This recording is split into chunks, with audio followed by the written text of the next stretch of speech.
Bareedinaafis tahee fayyaaf mana keenya keessatti wantoonni fayyadamnu dhibbatu jira. Garuu irraa wallaaluu fi akkasuma hubannoo dhabuun sodaachuu fi shakkuudhaan kan duubatti hafne. Akka addunyaatitti addunyaan waan hundaan fuuldura jirti. Assalaamu alaikum wa rahmatullaahi wa barakaatu. Ashama harka fuune Oromoo koo guutu. Jirra jirtu amantiif kutaan osoo waliin qoodin. Rakkoolee biyya keenya keessa jiru osoo quba qabaanuyyuu garuu ammoo kana keessaa tattaafannee bahuuf hojjechuus taanee akkasuma waan jiru barannee barsiisuun nurratti dirqama. Kanaaf Oromoo koo guutu har'a kan hin qabadhee dhufe bareedina qaama keenyaa laaffisaafis tahee rifeensa keenyaa dheeressuu fi laaffisuufis akkasuma mootuyyuu qaama keenya guutuu kan babarratee fi fuula irraa jalqabee viitaaminoota hedduun kan badhaadhe qabadhee dhufe.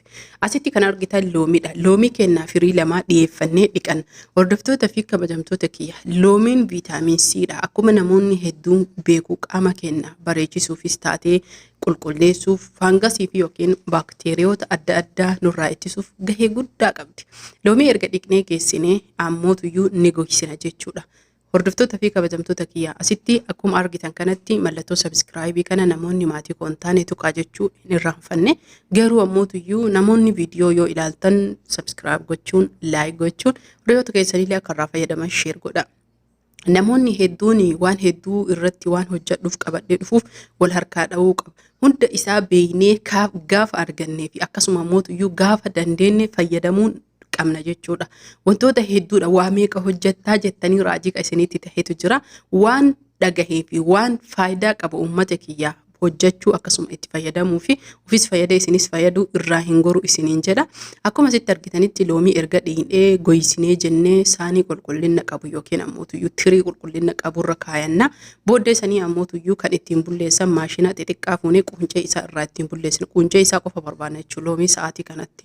Kanaaf hundi keessanuyyuu waan kana karaa kanaan fayyadamtanii viitaamin C viitaaminoota qaama keessan addeessu warroonni suuqa adda addaa deemtanii maallaqa guddaa baastee ijoolleen keenya ka fuulaa kana bitti ka qaamaa bitti garuu mana keessan keessa teettanii viitaamin C burtukaanarraas ta'ee loomii irraa viitaamin K kaarotii itti eda'uudhaan hunda isaa mana keenya keessatti argachuu dandeenya jechuudha. Haaluma asitti argitan kana loomii kana quncee isaa erga bulleessine yookiin basharannee saanii qulqullina qabu saanii xiqqaa jiddu galeessa tahee itti goona. Yeroo hunda saanii burcuqqoo tahuu qaba. Itti aansuun kaarotii xixiqqaa lamaa fuuna yookiin gugurdaa yoo tahe kaarotii tokko guddaa fuutanii qoncistanii akkuma loomii sanitti qopheeffanna jechuudha. Kana jechuun waan baay'ee faayidaa qabuu fi hojiin har'aa kun hojii hunda caalaa kana gammachiise waan qaama keenyaaf hedduu mijataa tahee fi haala salphaa taheen mana keenya keessatti argachuu dandeenyu karaa laafaa taheen namoonni hedduu shamarran keenya dhugaa rabbi jechuun nama hedduu jechuu kan fayyadamee faayidaa irraa argatee naa barreessaa jiru hedduu galatoomaa isiniin jedha. Fayyadamuu qofti gahaadha. Namni waan hojjete tokko yoo namni sun fayyadamee jedhe namatti tola. Kaarotii illee dhiiqnee gogsinee bishaan irraa jechuudha. Akkuma ammaa kanatti basharra yookiin bulleessinee daakkanna jechuudha. Maashina kana yeroo har'aa namni hin qabne baadiyyaa keessatti illee hin jiru jechuudha. Baadiyyaa keessatti illee hojjetachuu dandeettan. Garuu meeshaan itti hojjennu yeroo hunda meeshaa burcuqqoo yookiin gizaazaa akkasuma mootuyyuu isa shakalaa jettanii san tahuu qabaa jechuudha. Kanaaf burcuqqoo irraa meeshaa uumame tahuu qabaa. Qodaan itti hojjennu tahee kan ittiin kennu tahee itti saamsinee jechuudha. Akkana bulleessinee erga jennee loomimaa san irratti daballa jechuudha. Isiniif galaami quncee loomii reefii san irratti daballee karaa salphaa taheef haala salphaa taheen dhugaa rabbii dibata baay'ee bareedaa tahee fi akkasuma mootuyyuu masaaja qaama keenyaan goonu asitti argitan giiftii dubartoota zayitii zayituunaa akkuma asitti argitan kanatti maankaa lamaa itti naqna. Namoonni nama hedduun fayyadamuu heddanii rakkoon qabu burcuqqoonis itti godhuu dandeettanii sinii bunaatillee itti godhuu dandeettanii itti aansuun zayitii kookinaatiillee nu barbaachisa.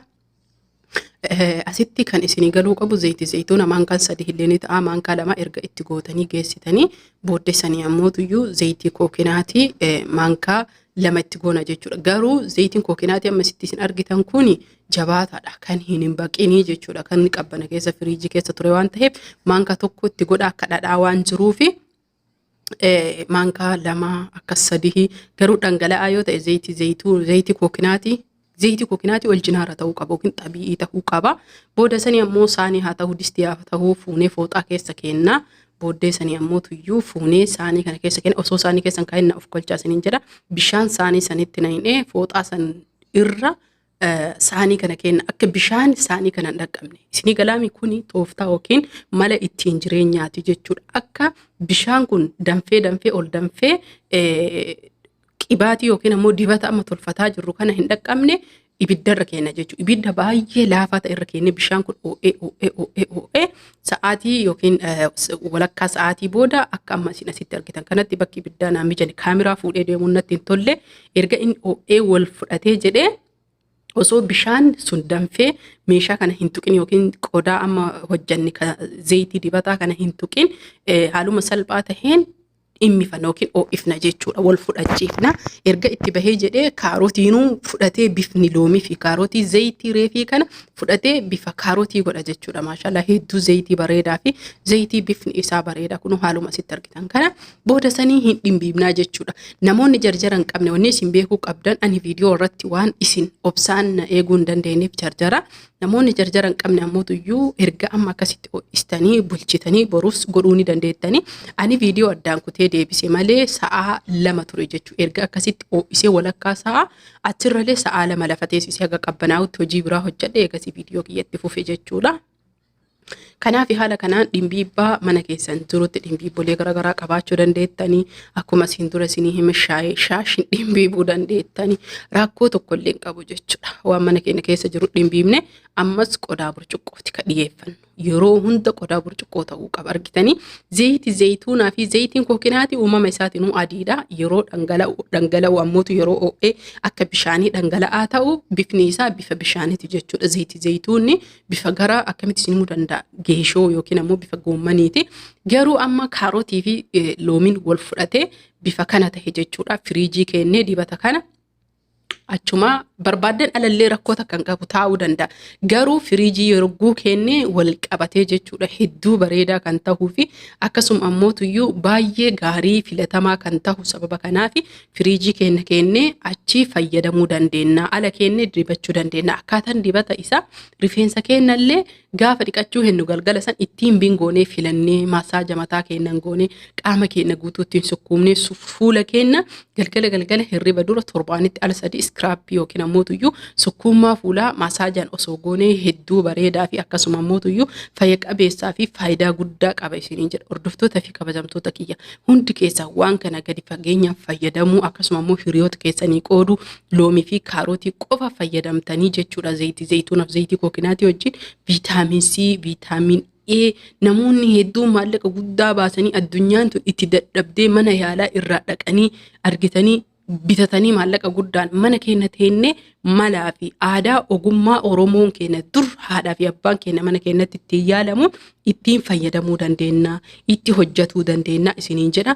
Hundi keessanuyyuu warroonni maatii kootaatan galatoomaa horaa bulaa isiniin jedha. Turtii gaarii fayyaan faayaa subscribe like share gochuun hiriyoota keessanii qoodaa akkasuma mootuyyuu namoota viidiyoo YouTube kiyya jalatti share godhe subscribe godhaaf ijoollee biyyarraa hojjettu jira. Baay'ee dadhabdee hojjetaa jirtu jira.